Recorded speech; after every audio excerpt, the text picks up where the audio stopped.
طيب المكان بتاع النهارده صاحبته لقيتها كاتبه لي كومنت في فيديو من الفيديوهات عندي بتقول لي فيه والله يا ريت تبصوا للمشاريع الصغيره شويه، وعامله ايموشن بيعيط كده وتدعمونا. فانا صراحه دخلت على الصفحه بتاعتها لقيتها فيها 2000 لايك، تقريبا البوستات اللي بتنزلها محدش بيشوفها، ما بتجيبش لايكات خالص. فانا قلت ان انا اعمل لها مفاجاه واروح اجيب حاجات من عندها كده واجربها ونشوفها فعلا تستحق الدعم ولا لا. هو في حاجات حادقه وفي حاجات حلوه، فاحنا خلينا نبدا اول حاجه باكتر حاجه ممكن تبقى معروفه في الكون، وهي القشطوطه.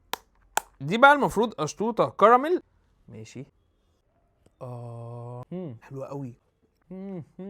بصوا، هي الكيكه خفيفه قوي، القشطه اللي على الوش دسمه جدا، بس هي اكتر حاجه حسيتها مميزه في البتاع دي هي طبقه الكراميل اللي على الوش. فيلا بينا بقى نملح شويه. ودي اول مره اجربها في القناه عموما تقريبا، ان انا الاقي مكان اونلاين بيعمل ميني بيتزا. وبصوا الشكل بتاعها حلو ازاي، ولو عامله لك حركه السميد اللي من تحت دي.